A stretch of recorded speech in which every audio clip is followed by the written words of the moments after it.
अस्सलाम वालेकुम नाज़रीन, ड्रामा सीरियल दस्तक की आने वाली एपिसोड बहुत इंटरेस्टिंग होने वाली है। जैसा कि किरण तलाक के बाद खुद को बहुत ही ज्यादा मजबूत और बहादुर साबित करने की कोशिश कर रही है, लेकिन सज्जाद साहब और सादिया बेगम को जिस तरह से पुप्पो और ताया ने आकर भड़काया है और इसी के साथ किरण की खुददारी और हौसले को जिस तरह से उन्होंने ठेस पहुंचाई है, इस चीज से किरण बहुत ही ज्यादा टूट गई है। लेकिन यहाँ पर वाहिद शख्सियत कबीर मामू है जो अपनी भांजियों से बेइंतहा मोहब्बत करते हैं और उन्हें जिंदगी का हौसला देते हैं। अब यहाँ पर किरण की तलाक के बाद वो अपने बेटे के साथ अपनी जिंदगी शुरू कर देगी।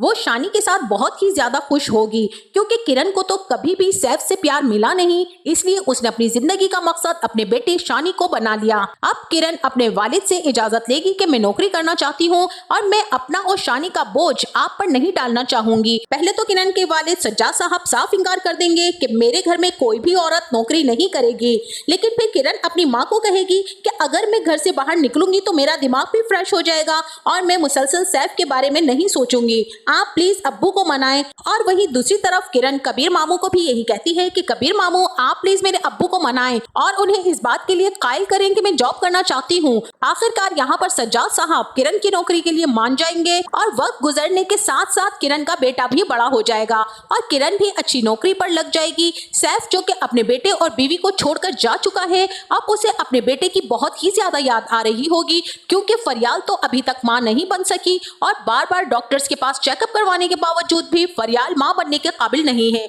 ये बात सैफ ने अपने दिमाग पर और हवासों पर सवार कर ली होगी और इसका एक बेटा था, लेकिन उसने उसे अपने हाथों से फरियाल की बातों में आकर उसे किरण के हवाले कर दिया।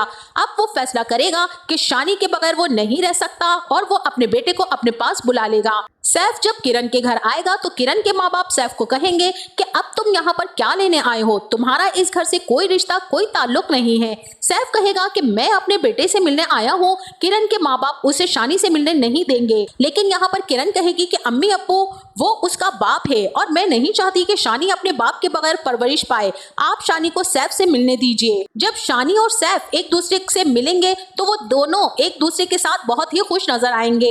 अब सैफ अक्सर शानी से वीडियो कॉल पर भी बात करेगा। सैफ शानी के लिए अपने घर में एक बहुत ही बड़ा कमरा सेट करवा देगा जिसमें शानी की पसंद की हर चीज रखी हुई होगी। सैफ शानी को कॉल करके वो तमाम कमरा और तमाम चीजें दिखाएगा और कहेगा कि बाबा की जान के लिए मैंने सारा कमरा तैयार करवा दिया है, अब आप मेरे पास आ जाओ और मैं आपको यहाँ पर रखूंगा। किरण जब सैफ की ये सारी बातें सुनेगी तो वो फौरन से फोन बंद कर देगी और शानी को कहेगी कि बेटा आप मामा को छोड़कर कहीं भी नहीं जाएंगे, जिस पर शानी भी कहेगा जी मामा मैं आपके साथ ही हमेशा रहूंगा, लेकिन मैं ये चाहता हूँ कि आप और मैं बाबा एक साथ रहें। किरण आगे से अब खामोश हो जाएगी क्योंकि वो अब इतने छोटे बच्चे को ये बात नहीं समझा सकेगी कि वो उसके बाप के साथ नहीं रह सकती है। अब वहीं जब फरियाल सैफ को अपने बेटे के साथ इतना करीब देखेगी तो उसके दिल में जलन और हसद पैदा होने लग जाएगा और वो वक्त बे वक्त सैफ से लड़ना शुरू कर देगी और कहेगी कि अब तुम्हें अपनी पुरानी बीवी याद आ रही है सैफ, मैं तुम्हें ऐसा नहीं करने दूंगी, तुम उसे छोड़ चुके हो। अब जिस पर सैफ उससे कहेगा कि मैंने किरण को छोड़ा है,